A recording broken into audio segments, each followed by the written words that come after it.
Assalamualaikum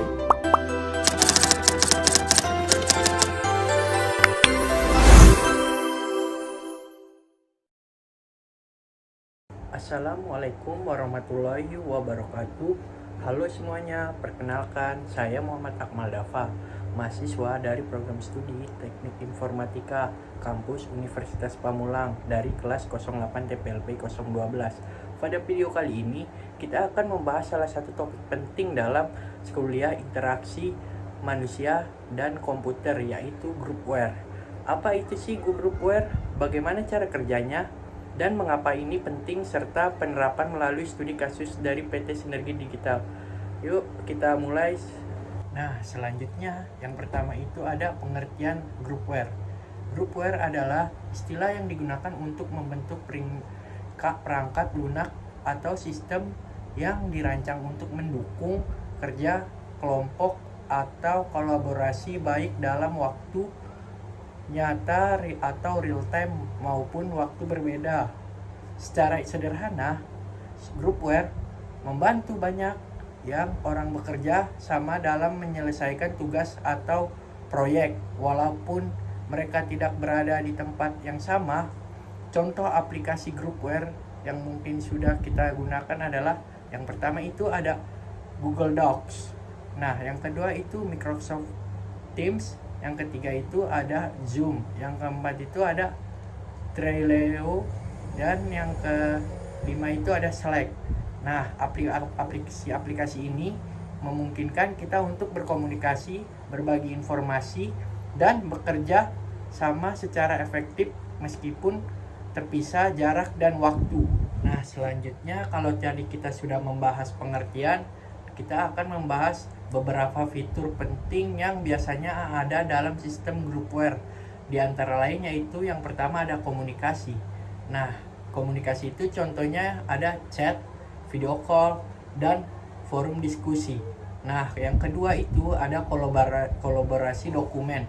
Nah, contohnya apa sih? Nah, contohnya itu ada editing bersama, komentar, terus version control. Nah, yang ketiga itu ada manajemen tugas. Contohnya itu ada to-do. Yang pertama ada to-do list. Nah, yang kedua ada assistant text. Nah, yang ketiga ada deadline reminder. Nah, selanjutnya yang keempat ada calendar sharing. Nah, contohnya itu penjadwalan meeting atau acara tim. Nah, yang kelima itu ada file sharing, yaitu contohnya berbagai file dan dokumen penting dalam satu platform. Komponen-komponen ini memungkinkan pengguna untuk tetap produktif meskipun tidak selalu bertatapan dengan muka. Nah, selanjutnya itu ada kaitan groupware dengan IMK. Dalam konteks interaksi manusia dan komputer, groupware merupakan contoh nyata bagaimana teknologi dapat mendukung dan meningkatkan kolaborasi manusia. Desain antarmuka dalam aplikasi groupware harus memperhatikan yang pertama itu ada usability atau kemudahan penggunaan. Nah, yang kedua itu ada aksesibilitas atau bisa diakses oleh semua kalangan. Yang ketiga itu ada feedback sistem yang jelas. Yang keempat itu ada minimnya error atau kebingungan pengguna. Jika desainnya buruk, maka kolaborasi justru bisa terganggu. Oleh karena itu, prinsip-prinsip IMK sangat penting dalam perancangan sistem groupware agar pengguna merasa nyaman, produktif, dan tidak bingung saat menggunakan aplikasi tersebut. Ya, selanjutnya kita akan membahas studi kasus pada groupware yang tersedia. Pada PT Sinergi Digital adalah sebuah perusahaan konsultan IT yang sedang berkembang pesat dengan 150 karyawan yang tersebar di 3 lokasi berbeda, Jakarta, Bandung, dan Surabaya. Tim proyek seringkali melihatkan anggota dan lokasi yang berbeda dan berinteraksi dengan klien dari berbagai latar belakang. Kolaborasi yang efektif menjadi kunci keberhasilan proyek-proyek mereka saat ini.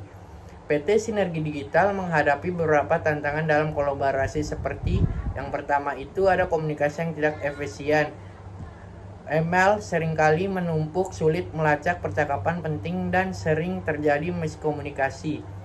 Nah, yang kedua itu manajemen dokumen yang kacau. Dokumen proyek disimpan di berbagai tempat atau server lokal, cloud pribadi, sulit mencari versi terbaru, dan sering terjadi duplikasi. Nah, yang ketiga itu ada koordinasi rapat yang rumit, menentukan jadwal rapat yang cocok untuk semua anggota tim lintas lokasi sangat memakan waktu. Nah, yang keempat itu ada kurangnya transparansi progres proyek. Manajer proyek kesulitan mendapatkan gambaran tentang status pekerjaan masing-masing anggota tim. Nah, manajemen PT Sinergi Digital menyadari bahwa groupware dapat menjadi solusi untuk mengatasi tantangan tersebut. Mereka berencana untuk mengimplementasikan sebuah sistem groupware terintegrasi. Ya, selanjutnya kita akan menjawab pertanyaan-pertanyaan pada studi kasus yang diberikan.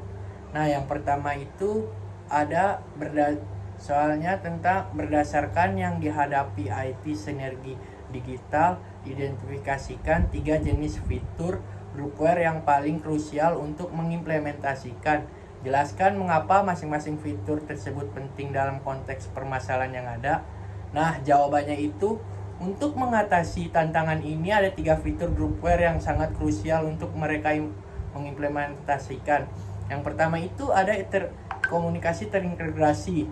Ya, komunikasi terintegrasi adalah komunikasi fondasi kerja tim saat email tidak lagi efisien dan informasi mudah tenggelam.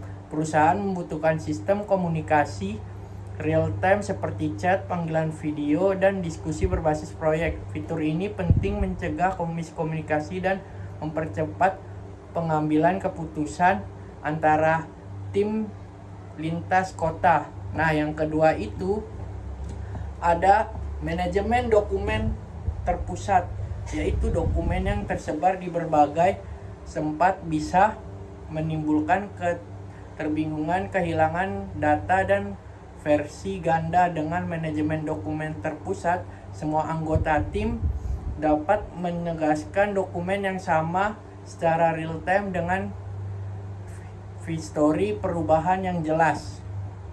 Nah, yang ketiga itu ada monitoring proyek dan penjadwalan kolaboratif. Nah, tanpa transportasi progress, manajer proyek kesulitan mengetahui siapa yang mengerjakan apa dan sejauh mana pekerjaan sudah berjalan. Fitur ini membatasi dalam pelacakan tugas, penjadwalan rapat lintas lokasi, dan membuat proyek lebih terstruktur. Nah, soal yang kedua selanjutnya itu ada sertakan contoh spesifikasi dalam aplikasi atau platform groupware yang mungkin cocok untuk masing-masing fitur yang Anda sebutkan, dan jelaskan keunggulan serta keterbatasan dari pilihan tersebut untuk PT Sinergi Digital. Nah, jawabannya itu yang pertama itu untuk komunikasi. Untuk komunikasi itu ada Microsoft Teams dan Slack. Keduanya memungkinkan komunikasi dalam berbentuk chat, video call, dan channel diskusi khusus proyek. Keunggulannya itu terintegrasi cepat dan modern. Keterbatasannya itu memerlukan pelatihan untuk penggunaan baru. Versi lengkap memerlukan biaya lisensi. Nah, yang kedua itu ada manajemen dokumen, yaitu ada Google Workspace atau Microsoft SharePoint. Keduanya mendukung menyimpan dokumen cloud, kolaborasi real time, dan kontrol versi. Keunggulannya itu akses dokumen mudah disinkron. Nah, keterbatasannya itu bergantung pada internet dan pengaturan yang izinnya harus ketat. Nah, yang ketiga itu ada untuk monitoring proyek, yaitu ada Trello, Asana, atau Jira. Alat ini memungkinkan tim untuk memvisualisasikan alur kerja, menerapkan tugas, dan melacak progres. Keunggulannya sangat visualisasi dan kolaboratif. Keterbatasannya bisa terasa kompleks jika tidak digunakan dengan benar. Nah, jika PT Sinergi Digital sudah menggunakan Microsoft 365, maka kombinasi Microsoft Teams plus SharePoint plus Planner bisa menjadi solusi terbaik karena semuanya sudah terintegrasi. Nah, pertanyaan yang ketiga, yang terakhir itu, sebagai seorang calon sarjana yang akan menjadi bagian dari inovator di masa depan, analisis dan jelaskan secara singkat bagaimana pergeseran paradigma interaksi telah terjadi dari era Command Line Interface atau CLI menuju Graphic User Interface atau GUI, lalu ke Natural User Interface atau NUI, dan seterusnya. Menurut Anda, faktor-faktor kunci apa saja yang mendorong percepatan evolusi ini, misalnya kemajuan perangkat keras, kebutuhan penggunaan, atau inovasi software? Nah, jawabannya itu sekarang mari kita bahas tentang bagaimana antarmuka penggunaan dalam sistem komputer melalui evolusi besar selama beberapa dekade terakhir. Yang pertama itu ada Command Line Interface atau CLI. Dulu semua interaksi dilakukan lewat teks dengan mengetikkan perintah manual. Ini efisien untuk programmer tapi tidak ramah untuk penggunaan umum. Nah, yang kedua itu ada Graphical User Interface atau GUI. Lalu hadir GUI yang memperkenalkan jendela icon dan menu. Ini membuat komputer jauh lebih mudah digunakan oleh semua orang. Nah, yang ketiga itu ada Natural User Interface atau NUI. Saat ini kita sudah akrab dengan antarmuka alami seperti sentuhan layar, perintah suara, bahkan gerakan tubuh. Inilah era Natural User Interface. Nah, yang keempat itu ada masa depan, AI dan Brain Computer Interface. Kedepannya teknologi antarmuka bisa mencakup interaksi langsung lewat pikiran atau dengan bantuan AI yang adaptif. Ya, selanjutnya itu ada apa yang membuat evolusi ini begitu cepat. Ada 3 faktor utama. Yang pertama itu ada kemajuan perangkat keras yang berisi sensor, layar sentuh, dan prosesor yang semakin canggih. Yang kedua itu ada kebutuhan penggunaan, yaitu masyarakat ingin teknologi yang intuitif dan mudah dipakai. Nah, yang ketiga itu ada inovasi perangkat lunak, AI, cloud, dan sistem yang terus disempurnakan dari sisi UX dan fungsionalitas. Nah, selanjutnya itu ada kesimpulan. Kesimpulannya, groupware adalah solusi teknologi yang sangat dibutuhkan dalam kolaborasi modern, terutama bagi perusahaan dengan tim lintas lokasi seperti PT Digital. Dengan fitur yang tepat serta pemahaman terhadap evolusi antarmuka pengguna, kita bisa menciptakan sistem yang benar-benar memudahkan, bukan membingungkan mereka. Sebagai calon sarjana dan investor di masa depan, mari kita terus belajar dan menciptakan solusi digital yang lebih baik. Ya, segitu saja tentang penjelasan groupware yang saya bahas. Terima kasih telah menyimak video ini. Kurang lebihnya mohon maaf. Semoga bermanfaat dan sampai jumpa di kesempatan berikutnya. Wassalamualaikum warahmatullahi wabarakatuh.